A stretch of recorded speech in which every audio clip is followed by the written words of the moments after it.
All right, Lewis, quick question. When you were a kid, what song did you have on repeat that your parents probably hated? Nate, the fact that you started there tells me that you're trying to expose me. I'm not trying. I'm succeeding. Go ahead. Give us what we want. What was the song? All right.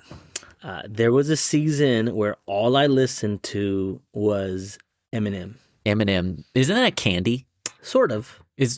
Okay. And I'm so confused. And here's the part that proves what we're going to be talking about today. I still remember a lot of words from his songs. It's a person. Eminem's a person. Eminem's a person. Okay, got That's it. right. In fact, my palms are sweaty, knees weak, arms are heavy. There's vomit on my sweater already, and my wife's spaghetti. Wait, hold on. Is that lyrics from an Eminem song? That's it. I don't even know. That's the episode. That's the whole episode. That's the whole episode. Okay, done. Roll the credits. We're done. Oh, man. And that's exactly what music does, right? It's not just a background to your life, right? It moves in, it sets up in your living room, and most importantly, in your heart. And so that's what we're talking about today on this episode. Welcome to Equipped for Impact, the podcast designed to assist Christian parents, leaders, and educators to raise up the next generation to stand firm in their faith and influence the world for Christ. We're your hosts. I'm Nate. And I'm Lewis. And we are glad you're here with us today as we're starting a series called Timeless Truths in a Shifting Culture. So, Lewis, I'm excited about this series because it really gets to the heart of really what we're all about here on Equipped for Impact, right? Because the culture is constantly changing, but we want to equip our parents so that they can address these cultural issues from a solid foundation that's never going to change. Yeah, so we're talking about unchanging principles, but we're giving you some real-world 2026 applications. And if you're listening to this in 2027... or even 2050. That's right. Hopefully, these principles, and I'm sure these principles will stay the same, even if you're dealing with different real-world application of the principles. Do you think podcasts will still be around in 2050? Absolutely. Like I think in a podcasts, different format, right? I mean, I think the audio is still going to be a thing. Okay. Like AirPods, maybe that are even smaller that you don't even see. Yeah. Or like AI glasses that are playing the music as you walk down the street. Like, I think podcasts are here to stay. Have you seen, maybe not because I know you're not on social media, but there's a guy on like X or TikTok or something. I'm not on TikTok, but he's posting pictures that he claims are from the year 2055. Well, Yeah, weird stuff. We'll get to that one day. AI. It's just AI generated pictures, I bet. Who knows? I don't know. Okay. Or there's time travel. Maybe. So we'll do an episode on time travel. If he did time travel, he should go back in time and tell himself how to do time travel sooner. Like, why don't we? Anyway, that's beside the point. We are all off track because today we're talking about music specifically. But let's set up this series, okay? Let's be clear up front. This is not a panic series. This is not where we're trying to go out and deal with, like, put out a lot of cultural fires. We want to equip you all. Yeah, so parents, we're not here to scare you, right? Like Nate pointed out, we're here to equip you. And that's our goal, right? Like, everything we do, right? We're here to not just go through issues, although we do that occasionally. We're here to, help think through a framework, a good foundation, so that you all, as parents, have a good place to work from as your kids grow and as the issues and cultural things change moving on, right? So we're building this framework and then we're going to apply it to certain issues. So this week it's music. Next week it'll be, film and movies and streaming. And we'll do a couple of these. But that's this idea of we want to build the framework and then we want to apply it to our cultural moment today. Yeah, because we're not just going to talk about one issue and act like that's the end of the world, right? Yep. Because we know that our culture is always going to produce a new headline, right? And if you only disciple your kids to react to these headlines, then you're going to be pretty tired, right? And your kids are going to be pretty tired. Yep. So every issue that we're going to address, music, movies, gaming, relationships, whatever, we're going to be coming back to this framework. And so actually, if you're in a place, like not driving your car or anything, and you can actually write this down, these are going to be principles that will keep showing up all series long, right? And so we've got 5 different principles, right, Lewis? Yep, 5. And let's start with the first one, right? Because these are going to apply to all the topics we're going to cover over the next several weeks. And parents, you can use them in other topics as well. So here's the first principle. We are always being formed. Nothing, nobody is neutral, right? Nobody is neutral. Nobody is unshaped. Every day, something is discipling you. Something is shaping you. Something is discipling your child. Something is shaping your child. Yep, that's exactly right. And so parents, it applies to you just as much as it applies to your kids. And your home, even itself, the environment that you and your family create in your home, it is shaping your kids, right? But the quote I've heard, and who knows how many times and where the original source was, but it's the idea that nobody drifts to a place they want to go. Yeah. And so that's the idea. If you are not being intentional about whatever situation, your home, your culture that you're creating, you're not going to end up a place you want to go. And so whether you have a plan or not, that drift is going to happen, and the drift is forming you too, right? Yep, that's exactly right. And that leads us to the second point, right? Is the heart is the control center. Yep, that's exactly right. So when we say music and the heart as, kind of this topic we're going to apply it to today, what we mean is that the heart, the way Scripture means it. It's like central to who you are. It's the things you love, the things you worship. It's what motivates you. It's really like the center of your whole being. Use whatever word you want to use, heart, soul. It's who you are deep down inside. Yeah, and I love the word love there, right? Because what you love is going to drive what you chase, what you excuse, what you defend, and ultimately what you become. Right. Yeah. So James Smith's book, You Are What You Love, is a great book on that concept. If you're looking for a book to kind of get that foundation for this principle here, that the heart is the control center. So the third principle is this: every cultural product carries a vision of the good life, right? So today we're talking about music, right? So every song is saying, here's what matters, here's what you should want, here's what love is, and here's how you cope. Yeah, and that's really important, this idea of the good life, because so often we talk about different things. We use fuzzy words to describe it. And so I can say something about, you need to go out and get a good job, right?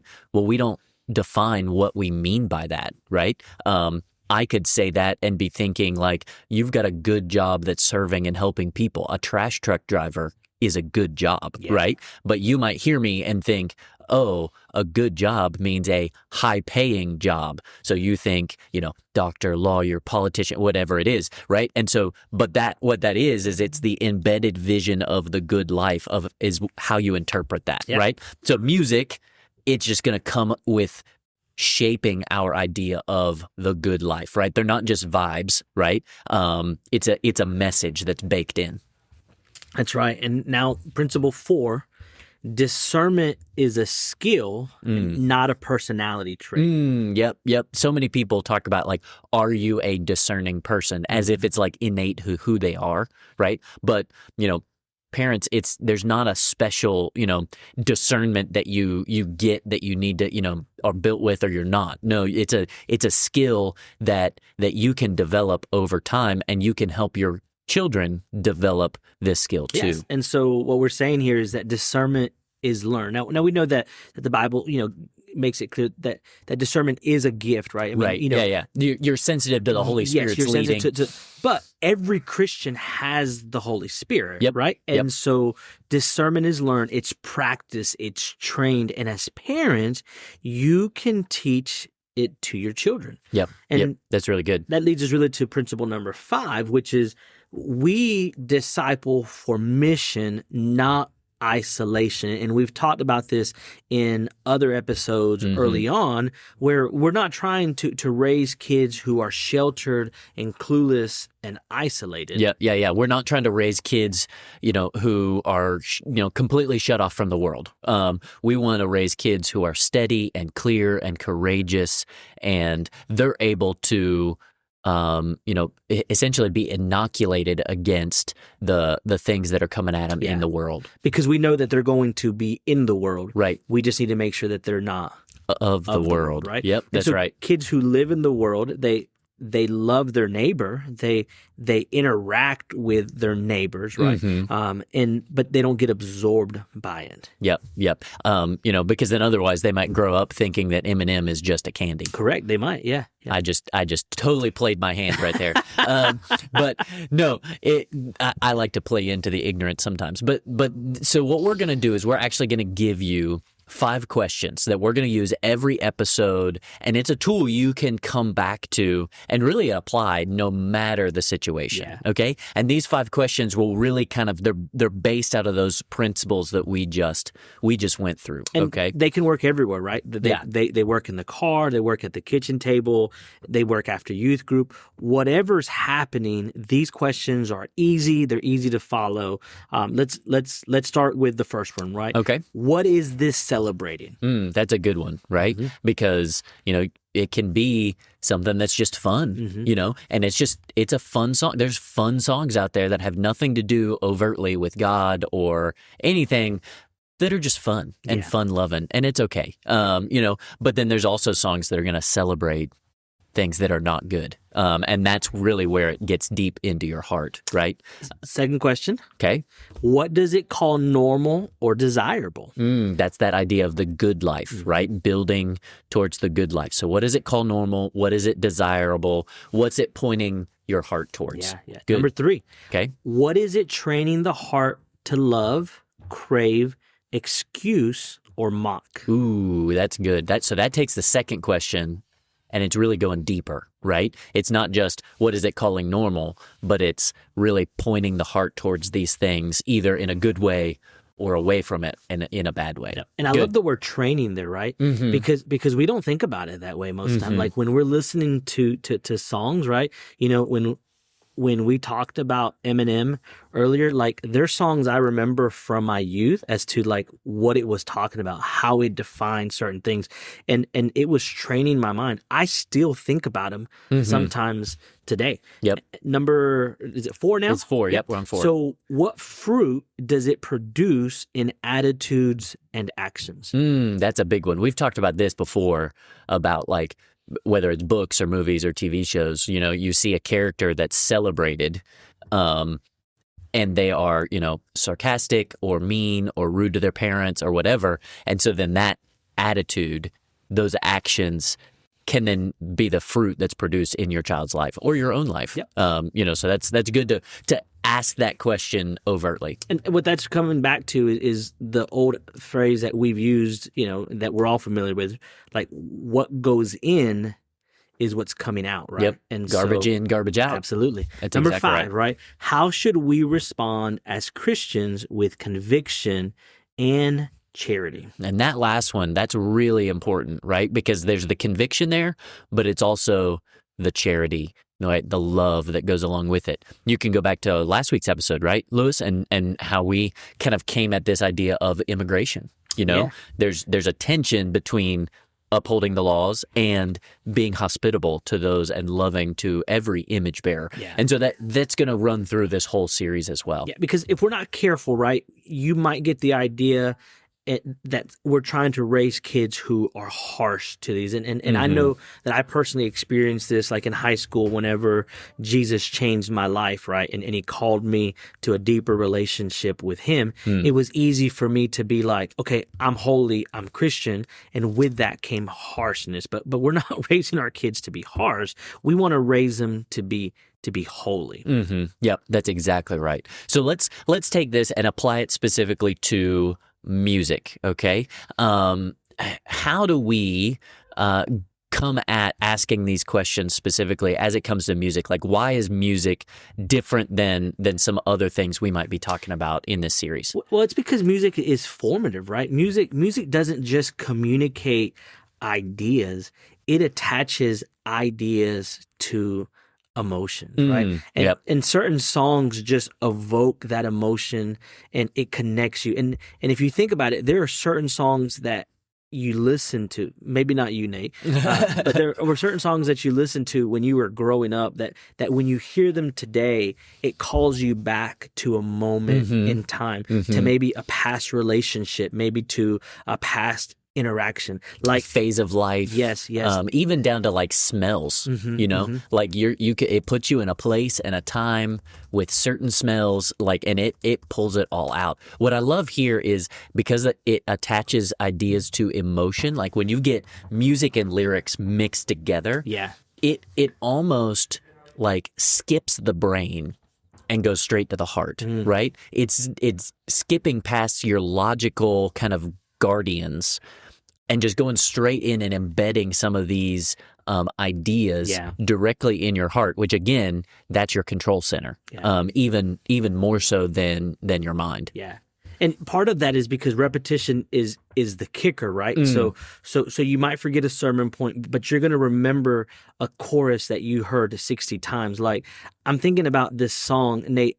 You may know it. I don't know. It's surprising if you did. Some of our audience will remember it, but it was a one-hit wonder by a group called The New Radicals.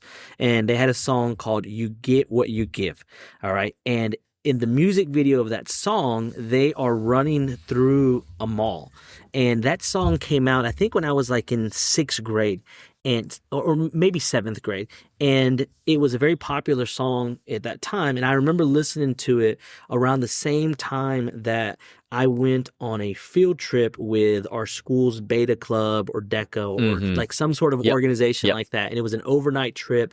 And it was at the Greensboro Convention Center, that big old hotel, like when you're on like in Greensboro, and there's a mall right beside it. And so as part of our trip, we got to go to the mall. And so that song, when I hear it today, it reminds me of being in like 7th grade going on that trip. Like, it's weird how those two things have they're just linked together. Right? Yeah. And so, and even thinking of this, and when I was a youth pastor, I remember helping a family walk through a situation that I think, can be traced actually back to a song. There were other things that kind of went with it, but the song I feel like was the seed. There's and I had to look it up because I couldn't tell you who sang it at the same time. It's a Luke Bryan song, Most People Are Good.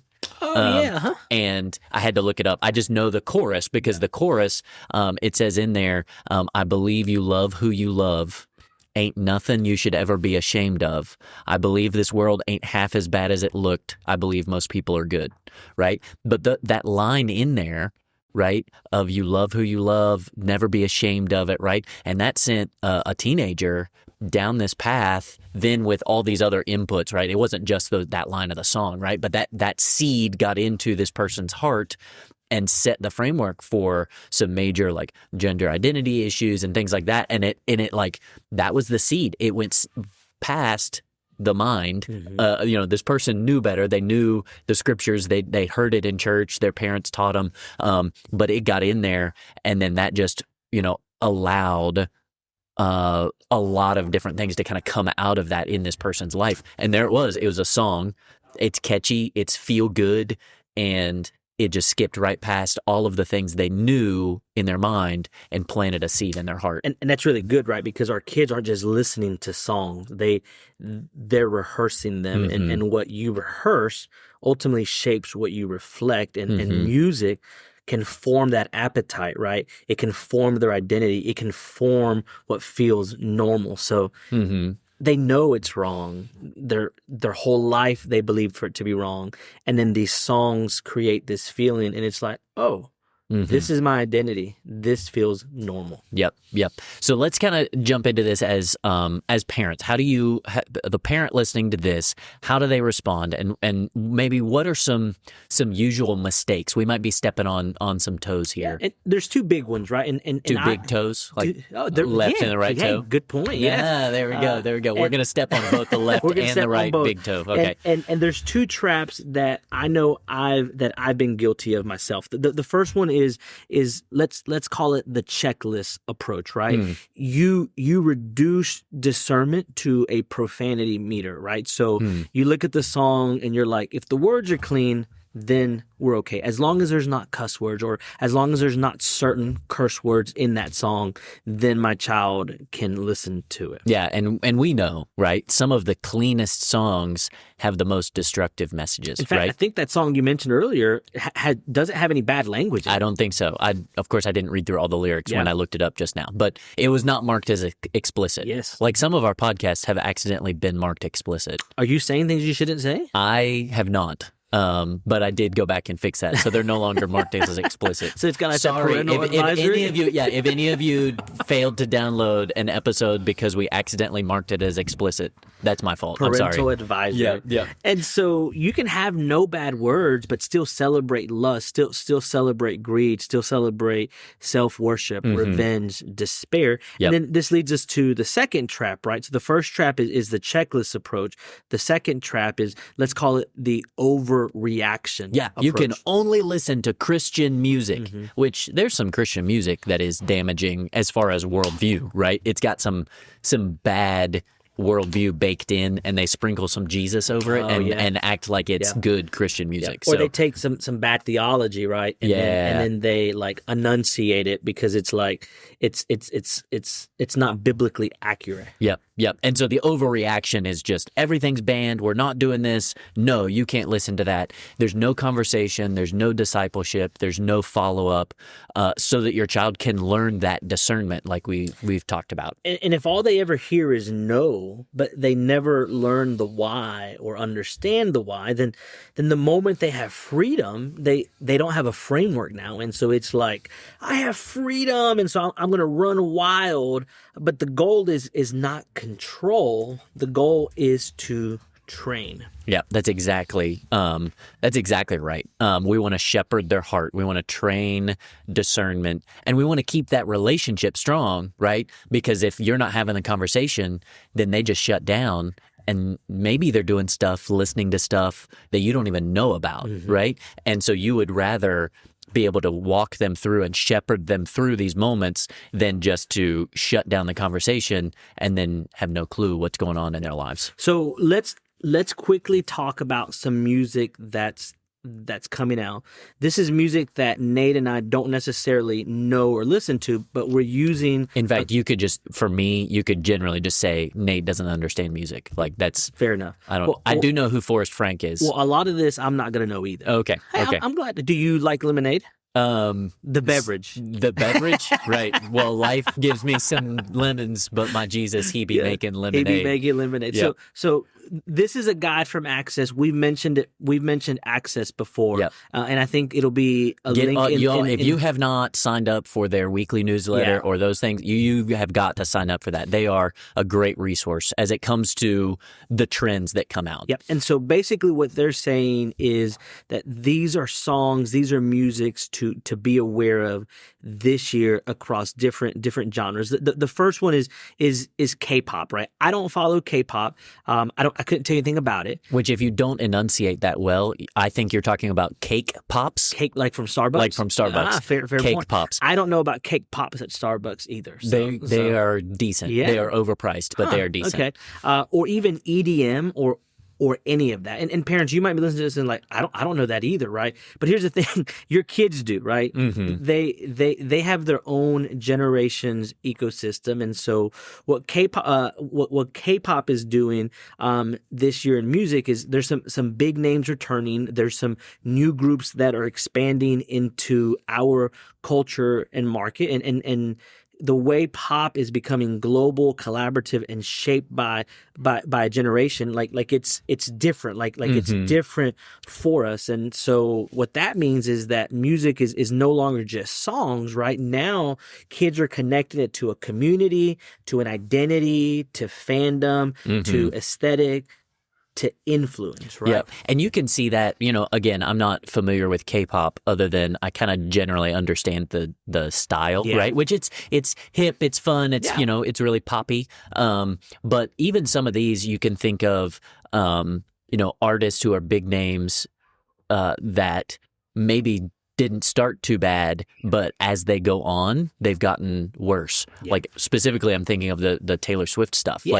Again, I have not listened to Taylor Swift music in ever, but I do know that every new album she comes out with is more and more explicit, and it has those things we talked about, like the baked-in worldview, the baked-in celebration of certain lifestyles, and so it's coming out more and more. And again, I didn't listen to the most recent stuff that it came out, but I saw the news articles talking about how it's taken a lot of sin, let's just call it what it is, to the next level in what it's celebrating. So parents, you just got to be aware of those things that are coming out, and if your kids aren't listening to them, probably their friends are, and so they're going to hear about it even if they don't hear the music itself. And so the 5 questions that we've talked through this morning, you can apply that to these styles, to this music. That's right. And you can just ask them, right? What do you think about this song? What do you like about this song? Don't come up to them and be like, "Hey, this is garbage. Why are you listening to this?" Yes. Again, we've said that questions are going to help, start the conversation, keep the conversation going. Because if you come at it attacking, they're going to shut down. Absolutely. So what is this celebrating? What does this say is normal? What does it make you want?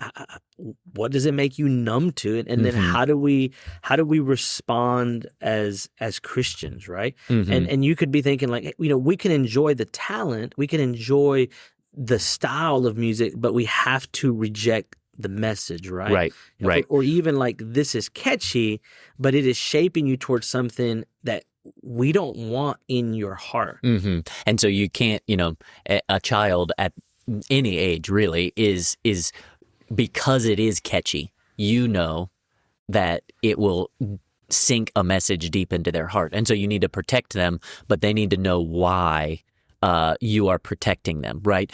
You understand that it's feeding the fear, the anger, the lust, the bitterness, whatever it is. That's the fruit that's going to be coming out. So, Lewis, let's land the plane here. What can parents do this week? So here's some easy things, right? We've talked about a lot. We've given you a lot of information, but go back and learn those 5 questions, right? Ask those 5 questions, right?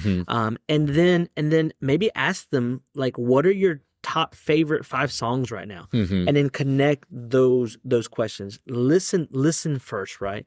Make it normal to talk about music, right? Don't only talk about music when you're mad, but make it a normal part of the conversation. A big thing there, right? If you can't name a single artist that your kid listens to, then you're parenting in the dark, right? So just come at it, like ask those questions and make that conversation normal. That's so important. And listen to music together, right? Like maybe there's some songs that they like. Nate, are you familiar with Benson Boone? No. Okay, I didn't think you would be, but he's really big with one of my daughters right now, and so like my wife and I, we've listened to some of the songs. Some of the songs are catchy, right? And so we listen to it in the truck, like Forrest Frank. Yeah, kind of like Forrest Frank. He's not a Christian artist though. Benson Boone is not making lemonade. Okay, he's not making lemonade or celebrate. He is. You actually know one of his songs because it's we're consulting Google right now because it's everywhere. But the song "Beautiful Things," it's the one that says, here, let me pull up the lyrics real quick. The chorus says, "Please stay. I want you. I need you. Oh God, don't take these beautiful things that I've got. but he does it like at a really high pitched screamy voice. Nope, No, don't know it. Sorry. All right. So anyway, so we've kind of learned to listen to some of the songs with her, and sometimes it's like, like the dad in me specifically, like the Christian dad is like, we're not going to listen to that garbage, right? But I know that it's there. I know that she's being exposed to it, and so just this idea of coming alongside of her, making it normal to enjoy some of the music that she likes, but talking about it, and then just teach that repeat principle, right? What you repeat, you rehearse, and what you rehearse, you start to believe, and what you believe is what you start to live.